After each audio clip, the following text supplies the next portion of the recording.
Hello.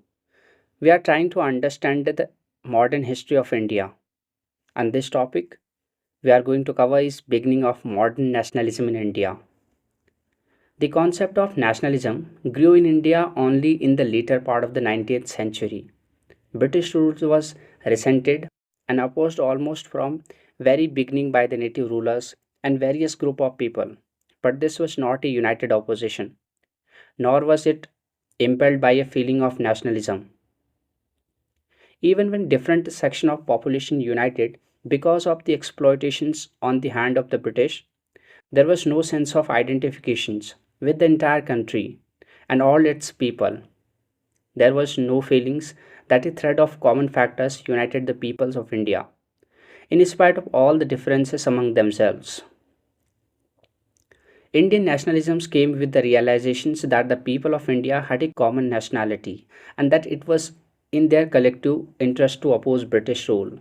The idea of achieving national unity and offering a combined opposition to British rule was fundamental to modern nationalisms. Of course, it was a gradual process. Scholars usually explain the rise and growth of Indian nationalisms in terms of Indian response to the stimulus generated by the British rule through the creation of new institutions, new opportunities, resources, etc. There is a little doubt that the spirit of nationalism in India grew mainly because of the British rule in the country, partially as an offshoot of the modernizations initiated by the British in India, and partially from the strong reactions to the British imperialist policies in India. But it was also because enlightened Indians were influenced by the event in different parts of the world, such as the Declaration of Independence by America in 1776, the French Revolution of 1789, and the later unifications of Italy and Germany completed in 1871.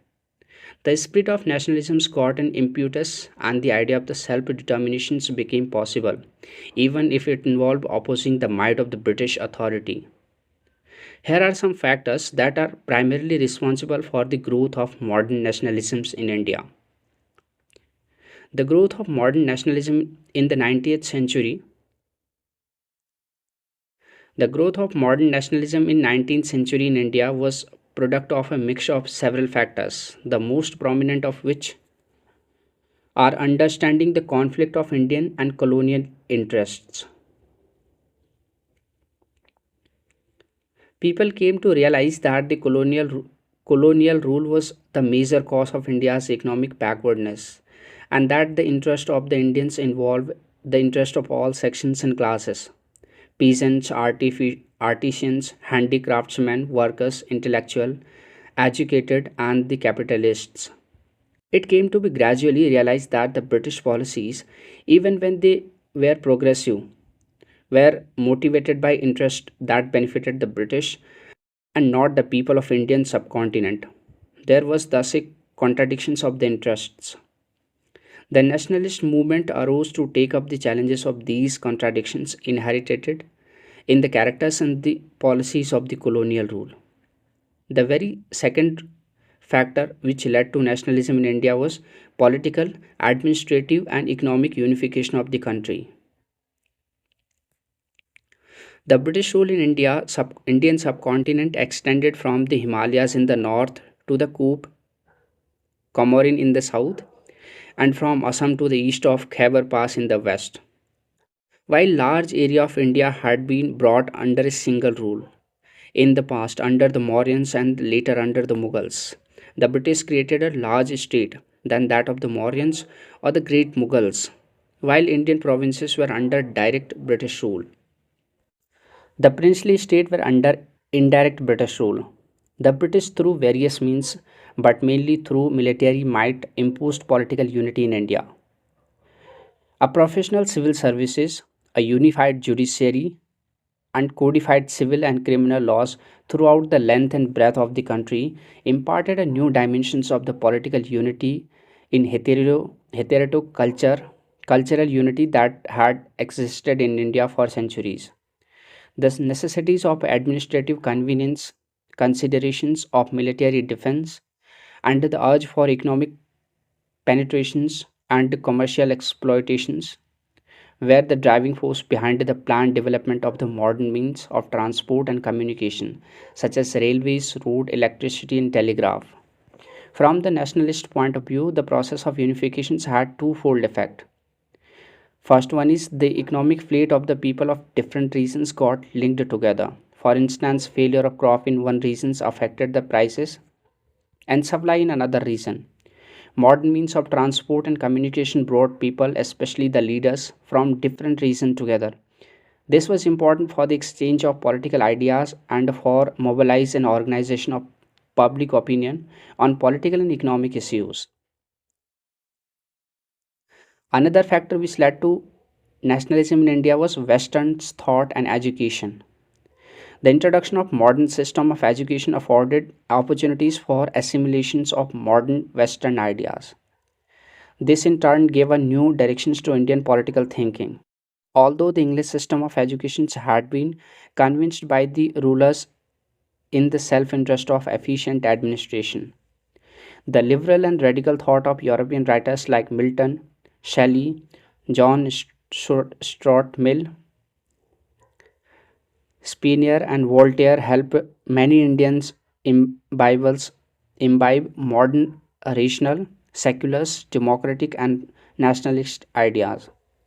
The English language helped nationalist leaders from different linguistic regions to communicate with each other. These among those among the educated who took up the liberal professions.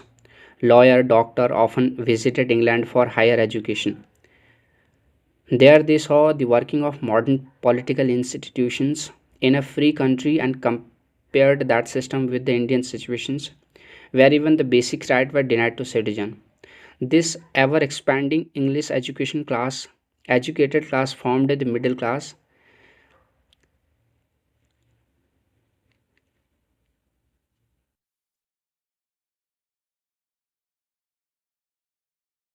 who constitute the nucleus for newly arising political unrest. It was these sections which provided leadership to the Indian political associations. Another fact which led to nationalism in India was a role of the press and literature.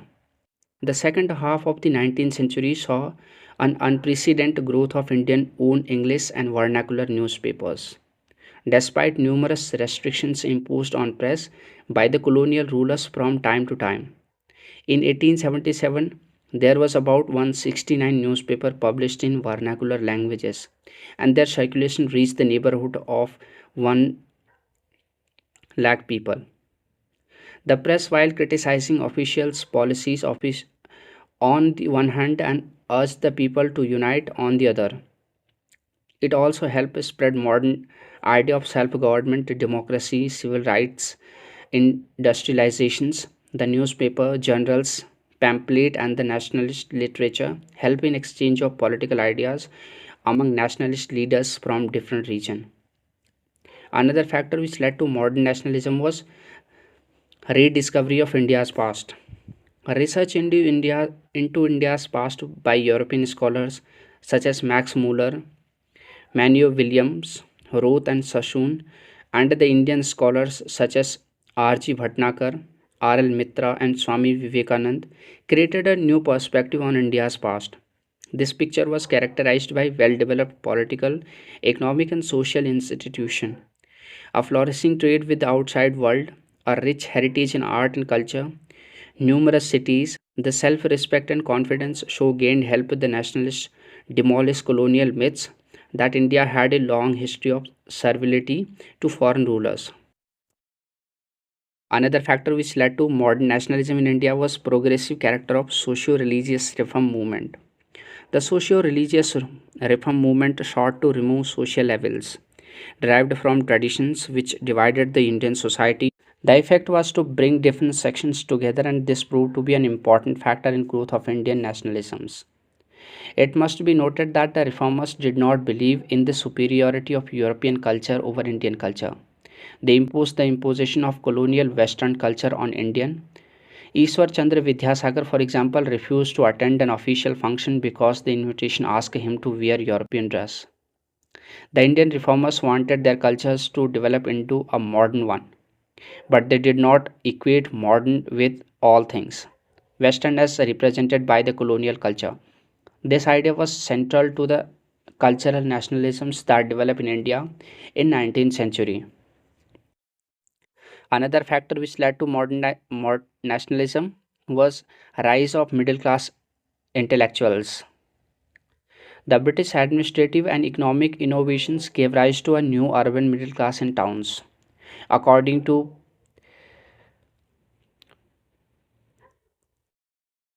Percival Spear, the new middle class was a well integrated all India class with varied background but a common foreground of knowledge, ideas, and values. It was a minority of Indian society, but a dynamic minority. It had a sense of unity of purpose and of hope.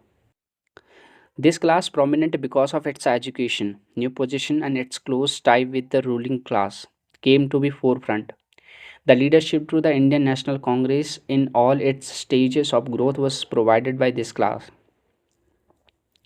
Another factor which led to modern nationalism was impact of contemporary movement in the world.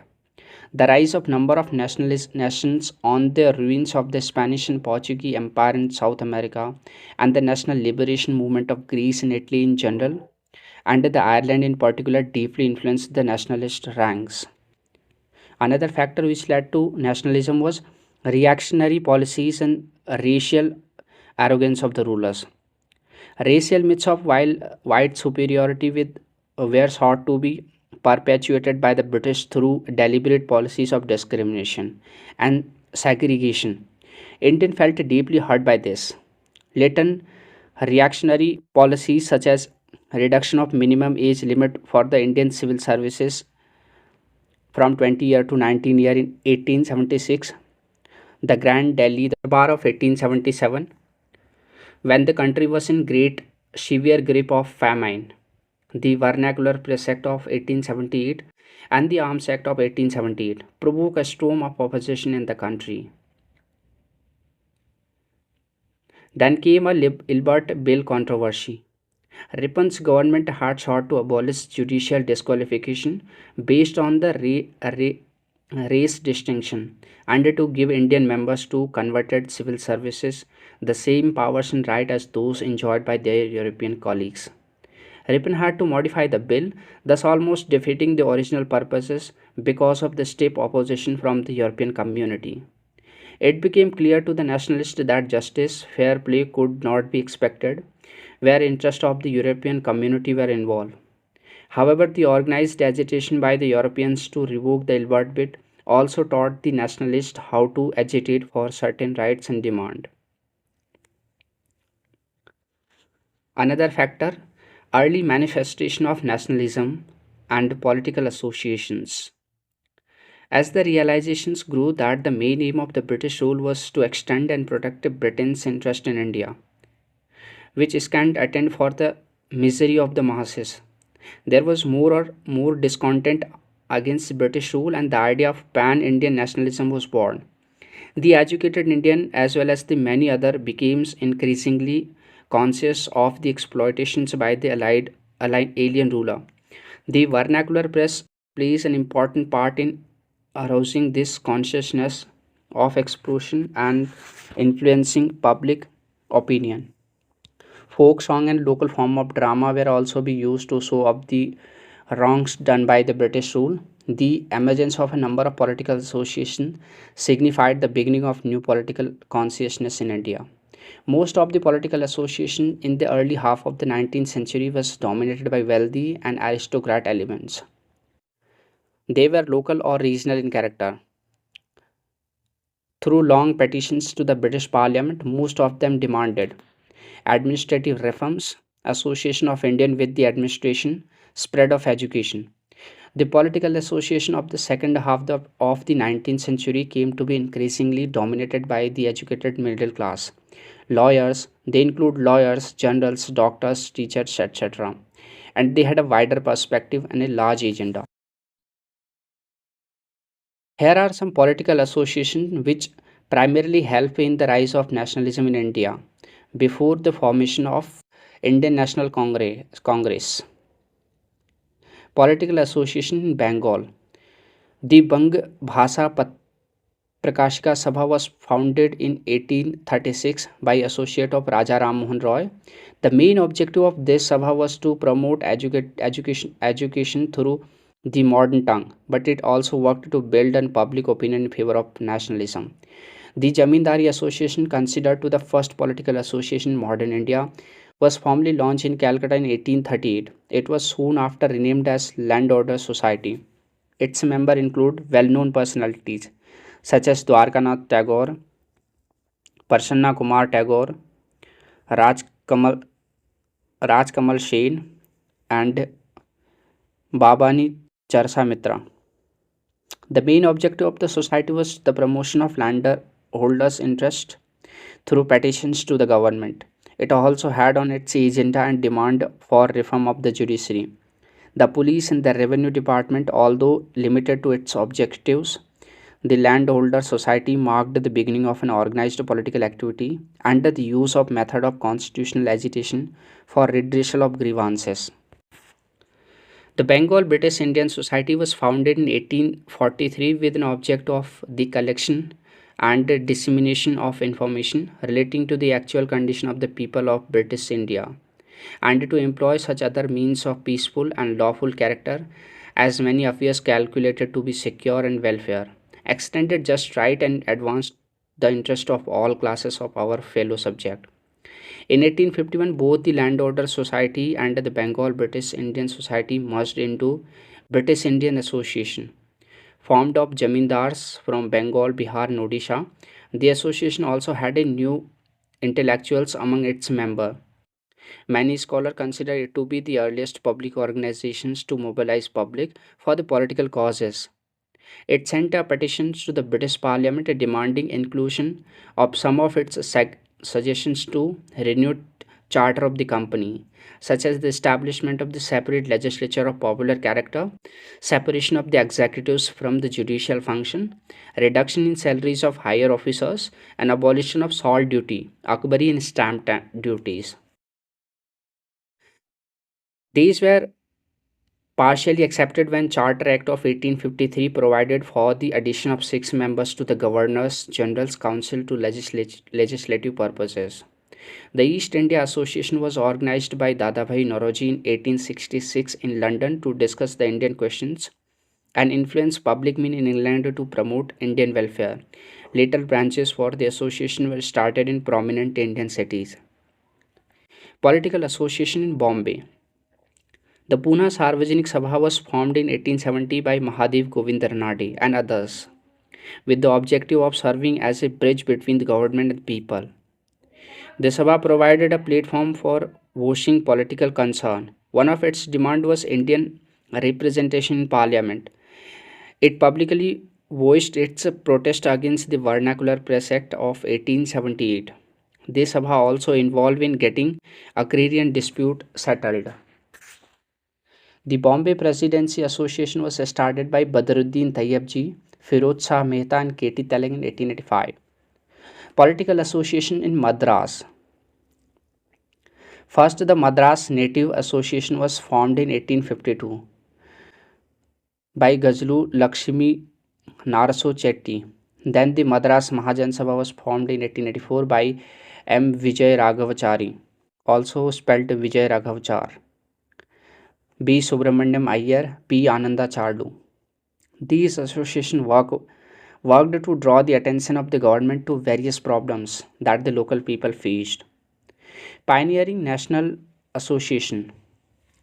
The organization mentioned above were regional or provincial in their base. However, the following associations set out to be national.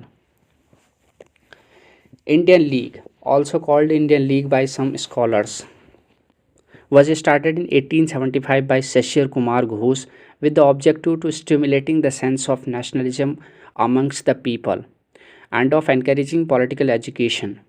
The League wanted to broaden its basis by involving the masses.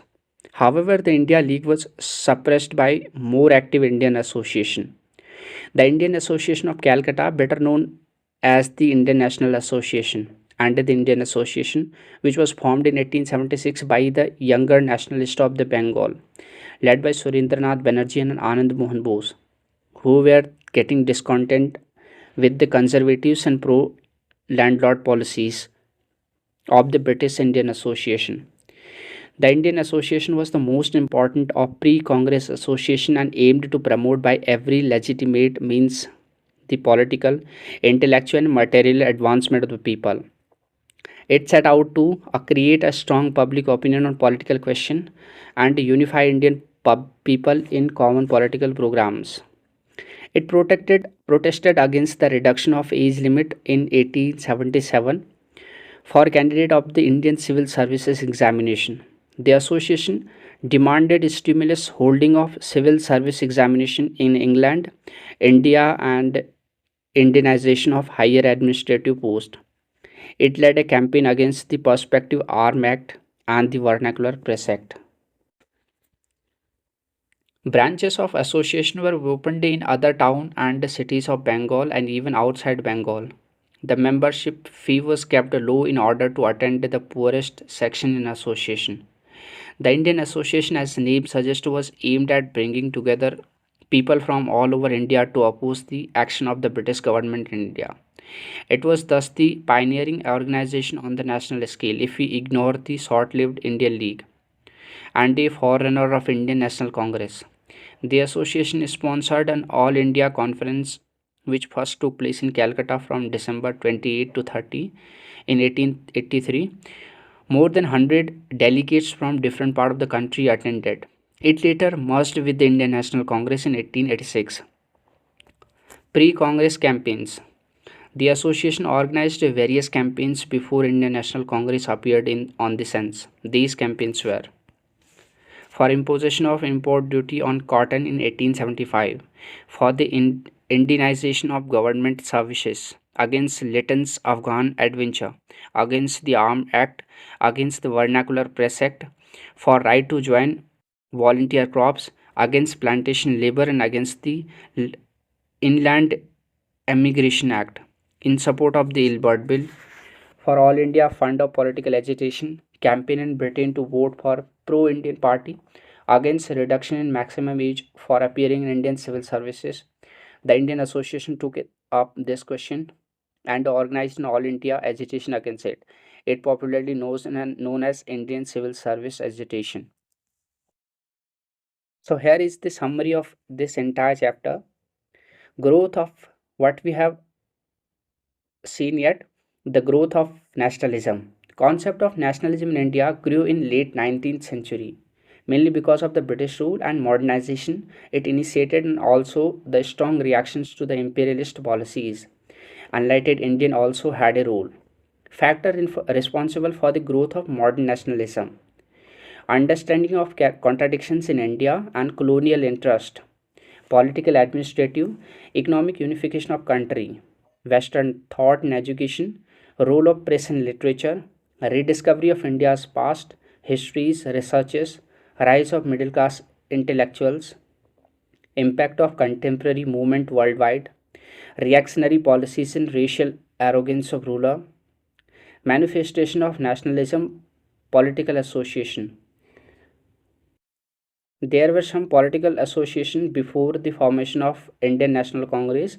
These were in 1836 Bang Bhasha Prakashika Sabha, in 1838 Jamindari Association or Landholder Society, in 1843 Bengal British Indian Society, in 1851 British Indian Association, in 1866 East Indian Association, in 1870 Pune Sarvajanik Sabha, in 75 Indian League, 76 Indian Association of Calcutta or Indian National Association, or 85 Bombay Presidency Association, or in 1804 Madras Mahajan Sabha. Pioneering National Association before the Congress, Indian League, Indian Association, pre-Congress campaign, etc. So I hope this would have helped you to understand the beginning of modern nationalism in India. In the very next podcast, we will discuss Indian National Congress, its foundation, and the becoming beginning of the modern phase. Thank you very much for listening. Have a nice day.